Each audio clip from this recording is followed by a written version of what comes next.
Le fonctionnement de l'algorithme consiste à comparer la structure d'entrée X et Y, élément par élément. La substitution S, le troisième argument de Unify, est construite au fur et à mesure. Elle est utilisée pour s'assurer que les comparaisons subséquentes sont consistantes avec les unifications qui ont été établies précédemment. C'est une fonction, comme vous allez le constater, qui est récursive. Le non ici ne signifie pas un ensemble vide, mais signifie plutôt il n'y a rien de possible. Si x par contre est toute variable, exemple, unify ma variable 3s, alors on tente d'unifier cette variable au y et inversement si y est une variable. Dans le cas de cette unification avec ma variable 3s, Unify retournerait l'unification ma variable est unifiée à 3.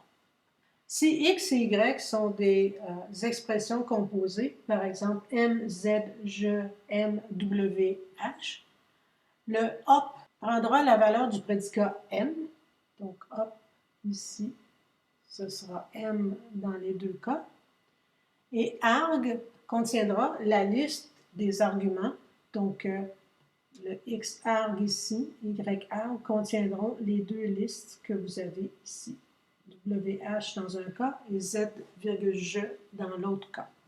Finalement, quatrième cas de figure, si les deux arguments x et y sont des listes, comme dans le cas des args, des expressions composées qu'on a fait précédemment, on unifie d'abord le premier élément des listes, donc le 0 ici.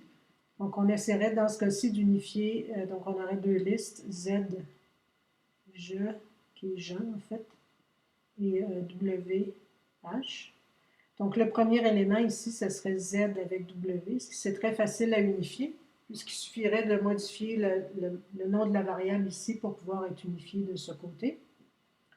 Et ensuite, on unifierait le reste. Donc, dans X1, Y1 ici, il me resterait la liste qui contiendrait Jean, la liste qui contiendrait H, qui serait très facile aussi à unifier.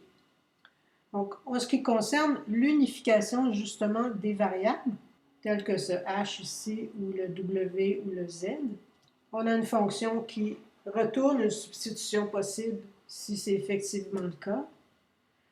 Donc, on regarde d'abord si le premier élément est déjà dans S. Donc, s'il y a déjà une paire qui est associée à cet élément-là. Si c'est le cas, on va aller chercher cette valeur qui est ici, puis on va essayer de l'unifier au W qui nous est demandé ici.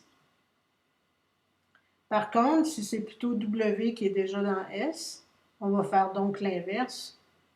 On va essayer d'unifier V avec la valeur qui est associée à cette variable-là. OccurrenceCheck, c'est une fonction qui retourne vrai si V apparaît quelque part dans W. Donc, il y a déjà un lien entre les deux éléments. Donc, il apparaît quelque part dans W ou s'il apparaît quelque part dans une des substitutions qu'on peut faire dans W.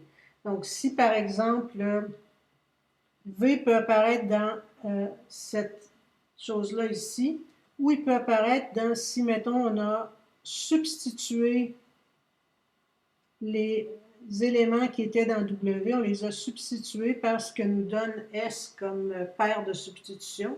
Puis on regarde si V est déjà là-dedans. Donc dans ce cas-là, on retourne none. On n'a rien à faire, en fait, il n'y a rien à faire. Et autrement, on ajoute la nouvelle paire VW dans S. Voyons quelques exemples de Unify. Commençons par une unification très simple. Donc, le constructeur ici, expression, permet de construire des clauses en logique du premier ordre.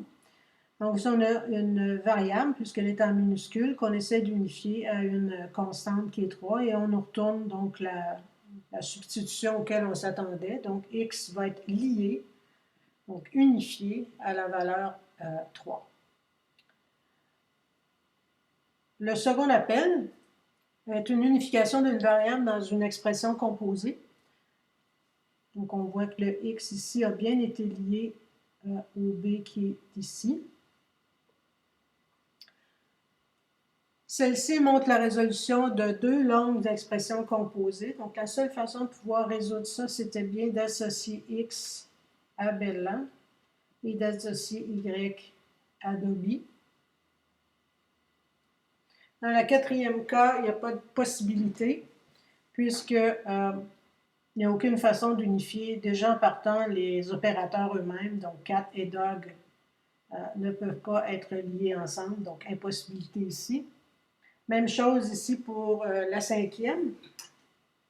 Alors, c'est pas évident quand on la regarde très rapidement, mais il faut simplement constater que si jamais x est unifié à Bella, ça veut dire que dog x, ça devient dog Bella, puis c'est pas ce qu'on a, c'est Bella, c'est un chat.